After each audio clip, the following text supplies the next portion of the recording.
are now in the Black Box with Spider Loc, Most Easty, a.k.a. BJ Keyway, and the Google Gang. Let's go!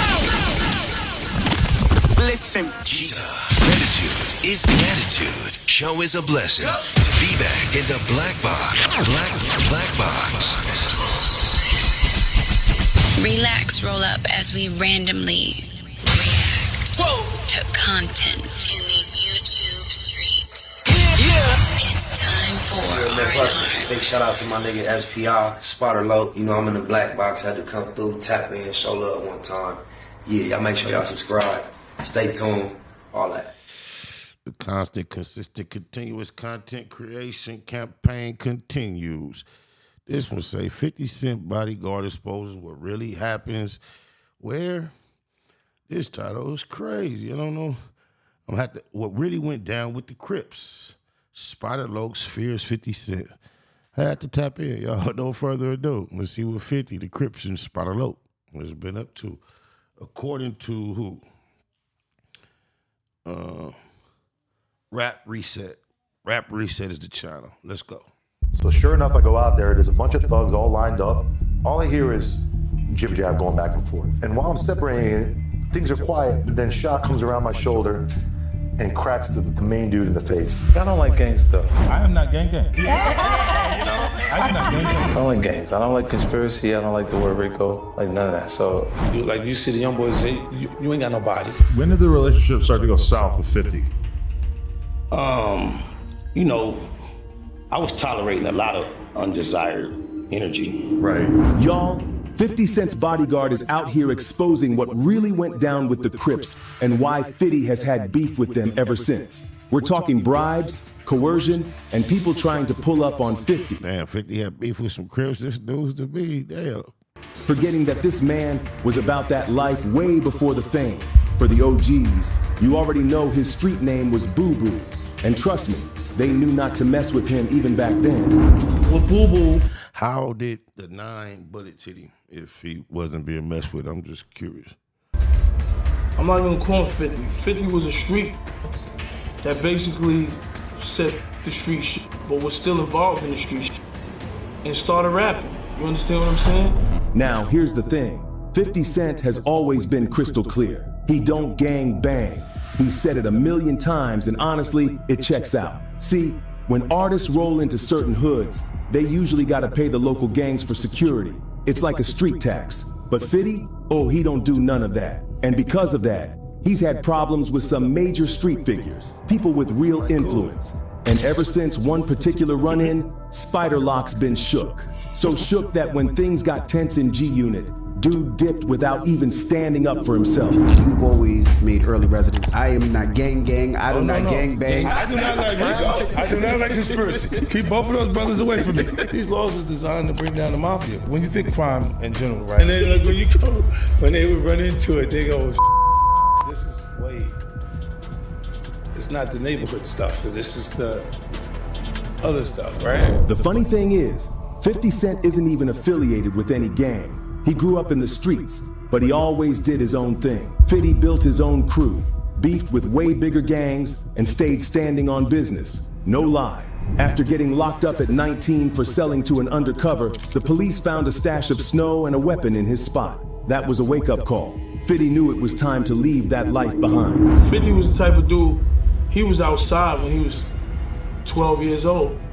You know, his mother and father, he didn't have too much knowledge of them. He had knowledge of his mother, but his father. However, Spider Loc was a full-time Crip and even tried to start a little movement called G-Unit Crips. 50 and the rest of G-Unit tried to ride with him out of loyalty. They even let him bring 100 Crips on stage during performances. But this affiliation came with serious drama. One show got straight up canceled because the crowd was full of bloods. Y'all see the problem. Oh my God, no way, yeah.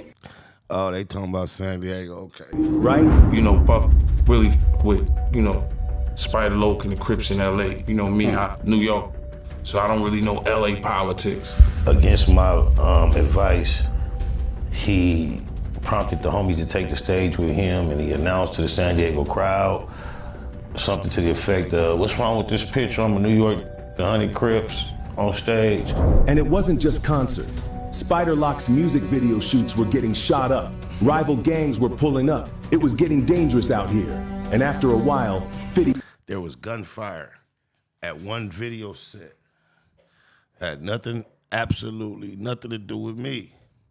Couple of rival factions, video shot on the borderline of their hoods, and they ended up coming and clashing one with the other. This is crazy. He had enough. He realized the gang ties were bad for business and had to cut Spider Loc loose. Without going into a whole bunch of detail, I've told the story plenty of times, but him doing that triggered some irritation from the crowd.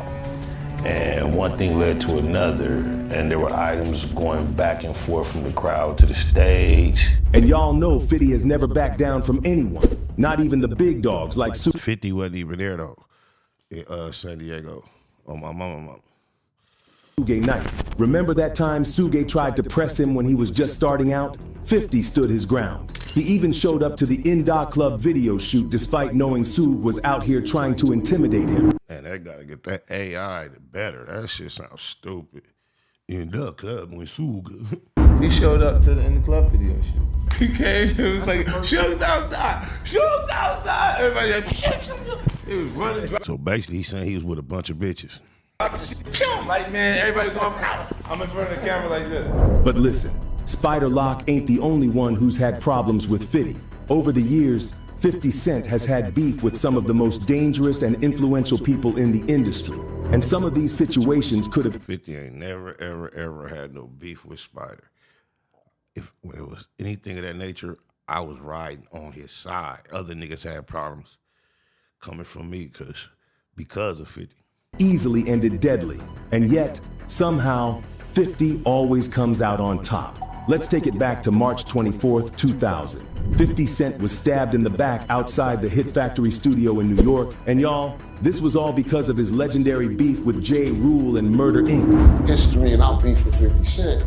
All I hear is say, well, if he's trying to get me shot, or it has something to do with getting me shot, or just did this and that to me. J. Rule was out in Queens, filming a music video when one of 50's associates snatched Jay's chain. And baby, it was up from there.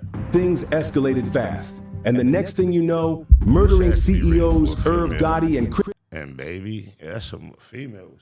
Chris Gotti got involved. They allegedly put hands on 50, but the charges got someone like baby dismissed later. That night at Hit Factory, Black Child, one of Murder Inc.'s artists, stabbed 50 Cent. Black Child later claimed it was self-defense, saying he thought someone had a firearm. 50 had to get 3 stitches after the attack. But we all know 50 don't take losses like that lying down. Like, he ran through the lobby, me and Ja chased him through the lobby, and then the elevator doors just like closed just in time, but that's a whole nother story, you know what I mean? And y'all, 50's Petty is undefeated. Even when Irv Gotti recently passed away, 50 wasted no time clowning him. Right after the news broke, 50 posted a picture of himself smoking hookah next to a mock gravestone. And his caption, "I'm smoking on that Gotti pack. Nah, God bless him, LOL." And then there's Bang'em Smurf, one of 50 Cent's former day ones. They were real close before the fame. But when 50 blew up, things turned real sour. By Hot 97 Summer Jam in 2004, their tension had boiled over into pure hatred. You said who? Smurf? Smurf, yeah. Yeah, look. That's my baby. You understand what I'm saying? Smurf is my baby boy. 50 and G-Unit were on stage doing their thing. And guess who pulled up front row? Bang'em Smurf, Domination, and the Silverback Gorilla Crew, and they came to taunt 50. It didn't take long for the chaos to pop off. 50 and Lloyd Banks started throwing cash at Bang'em Smurf, straight up disrespecting him. And when that wasn't enough, 50 hit him with the ultimate insult. He threw water on him. Big white boys and shit, so I said, oh, that's how y'all giving it up. Y'all ain't tossing me up in here, so I jumped back over the barricade and shit. So I started throwing chairs. I see the dudes on the floor, we throwing big dudes, like, cause then there was a mini ride running all over the place. Y'all, Smurf lost it. He tried to jump over the barricade while his crew started hurling chairs at 50 and G-Unit. Even DJ Woo Kid, who was spinning that night, said he didn't expect things to get that crazy. But this is 50 Cent's world, and stuff like this comes with the territory. Real, man. Say that Like again. we was holding this nigga down like he was a boss for real, man. Yeah, like something like he was a boss. Open doors, pistols, all that. We was the security. And of course, we can't forget 50's fallout with Game, one of the most explosive beefs in hip-hop history. It all went down in February 2005 when 50 showed up at Hot 97, ready to kick Game out of G-Unit. Game, do you think your relationship is repairable? I don't know what really caused it, basically. I don't try to patch relationships, friendship. When they fall apart and you have no idea, like, what was the motivation? During an interview with Funkmaster Flex, crazy he'll say that. He used to be my partner. Never had an issue with him, never disrespected him. It just fell out. It's crazy. 50 called Game out for being disloyal because Game refused to take part in 50's beefs. And while 50 was calling him out on air, Game I didn't though. and his crew were outside the station, ready for smoke. I was walking down this long ass hallway and I was like, Fresh Light, Impala, and then Dre was walking back in the studio and he was like, hey, I was like, yeah. And he was like, what's that? It didn't take long before shots were fired. Game's boy Kevin Reed got shot in the leg, and after that, Game decided it wasn't worth it and fell back. But the damage was done, and the bad blood between them never fully faded. And then from there came the whole Jimmy Henchman beef with 50 Cent. It all kicked off in 2005 when 50 publicly dropped the Game from G-Unit during a live interview at Hot 97. And guess who Game's manager was at the time? Jimmy Henchman. And he wasn't about to take that disrespect quietly. Yeah, no, you can't do an interview inside of Hot 97. Right. Because I think it was like that building was part of like some... It was Viacom or some shit. Well, no, it wasn't Viacom. It was like part of like some union or something, workers union or something. And they were like, man, listen, we can't have this. Still to this day. Yeah, to this day, you still can't do it. Things got heated real quick. Arguments flew, shots were allegedly fired, and from that moment on, it was up and stuck between 50 and Henchman. By 2007, the drama hit a dangerous new level. Henchman's 14-year-old son got jumped by G-Unit members Tony Yayo and Lodi Mack. And baby, if you know Henchman's reputation, you know he wasn't about to let that slide. Retaliation came swift and heavy. It all escalated while 50 and Akon were filming their music video for I'll Still K. According to Tony Yayo, Henchman and his crew pulled up armed, allegedly ready to take out 50 and his entire team. On the paperwork, and Henchman and them were supposed to come through, and I guess they gun jammed, but we had guard on that side, and they backed out on the hit, but we had straps too, and that really was it. After the attack on Henchman's son, Tony Yayo and Lodi Mack were convicted for their roles. Yayo got community service, but Lodi Mack served jail time. And here's where it gets real crazy, because just a few weeks after Lodi Mack got out of prison, he was gunned down in what many believe was a revenge hit orchestrated by Henchman. In March 2015, Henchman was convicted of commissioning Lodi Mack's Red Rum and got sentenced to life plus 20 years. But y'all, this saga's full of twists. In November 2016, his conviction was overturned, keeping this story as messy and unpredictable as ever. But listen, at the end of the day, when the kid got slapped, right? It's all fair and war. You already know what's gonna go. Yeah. You know, for anybody who got kids, I understand how it felt. Yeah. But at the end of the day, my shit got shot up. But that's not even the end of it, because Henchman's name has been tied to one of the most infamous incidents in hip-hop history, the 1994 shooting of Tupac Shakur at Quad Studios in Manhattan. This was the non-fatal shooting that many say sparked the East Coast versus West Coast beef, which ultimately led to the tragic deaths of both Tupac and Biggie Smalls. And guess whose name kept coming up in connection to it? Jimmy Henchman. And an associate of Jimmy point blank told me in a conversation that they had him in jail. In a shocking confession, Dexter Isaac, who's currently serving a life sentence on unrelated charges, admitted that he was the one who shot and robbed Tupac that night, and who allegedly paid him to do it, Jimmy Henchman, to the tune of $2,500. Now, the fact that 50 made it through all this and still stayed on top, that's why his name rings bells to this day. But after hearing all this, do y'all think Spider Loc was really scared of 50? Or was it just business gone wrong? And with all these deadly beefs 50's been in, do you think that's why so many people stay quiet when his name comes up? I need to hear what y'all think. So drop your thoughts in the comments down below. And don't forget to smash that like button if you're loving this breakdown. And hit that subscribe so you don't miss out. Man, that AR was boo-boo. That was a funny little piece. Oh, my mama. Thought they had more to it than that, though. I didn't know what to expect. But I appreciate y'all for pulling up on me for this one. Another trip around the 7 seas. Oh, why you do that? Cold T. This shit so smooth. Make me wanna get high. On the east side, I get high. So high. G-Unit. I stay G'd up from the head to the tiptoe. Blow a whole gang of weed, no dip though. I'm gritty on the grind so the grip grow. I ain't gotta say I shine cause the shit show. I wear khakis, that's what I'm fit for. But I'm rich, bitch, and I'm a hit hoe. I can tell you was broke from the get-go. I drink XO, you sip Cisco. But it's still all good cause you lick low. And I done took 6 bricks with your big bro. Am I still in the hood pushing Nick's no? It's official, get paid when I flip flow. I got a mansion, a Bentley, and a 6-0. Like a 6-0, I'm a rich roll. And get more while these bitch niggas slip slow. Get the memo, I got a 6-0. A little bit of Hennessy, swishy sweets in a sack of Hedro. Let's get green, I know you know about that for sure. They say I blow too much, I don't do much, but I run through them O's. Every few days in California. I don't know it all, but I tell you what I do know. How to get a gang of dough on a do-low. I got a big black 9 and a blue 4. And a bitch that grind like a true hoe. You can catch that shine if you do mo. And if you spit that rhyme with a new flow. Think I ain't got mine, but I do though. Get yours cause it's good time to do so.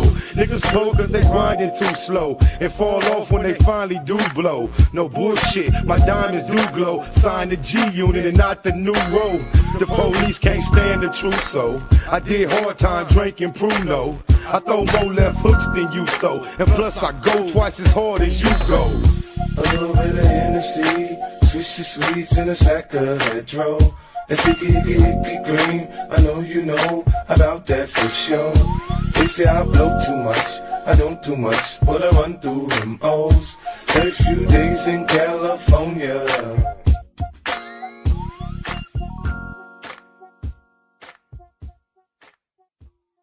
Neighborhood Net Hustle. Big shout out to my nigga SPI, Spotter Loc. You know I'm in the black box, had to come through, tap in, show love one time. Yeah, y'all make sure y'all subscribe. Stay tuned, all that. It's the homie cook-up boss, goddammit, Cub Low. And y'all tuning in to the Wake and Bake show with goddammit the homeboy Spider Loc. Here with SPI, the realest nigga in LA. Spider this bitch! My name is Spider Loc. Spider Loc, nigga. Spider Loc. It's Spider Loc. Spider Loc. Spider Loc. Spider Loc. So Spider looks at me because we go back to the juvenile side of the county. What the fuck? My nigga. Spider Loc. Spider Loc. Shout out to SPI, that motherfucking nigga. Spider Loc, Wake and Bake. Better keep it Google, nigga. Loc is in LA somewhere doing what he's doing. In the words of Spider Loc on my mama's mama. Spider Loc's gear. This is Bay Mac. Nate Blood, C-Mac. Shout out my Loc, Spider Loc, huh? Nate Blood on hood. It's a beautiful world. You fight me? Fight, crib.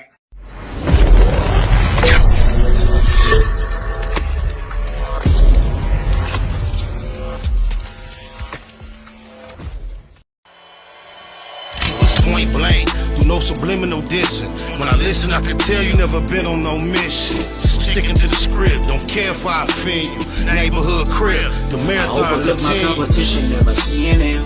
I done train my mind that I'm going. You could tell by how I walk, talk, I'm a boss. A east side millionaire, homie, what you thought? My life is a movie. They can't get close to me. They mad cause they can't be.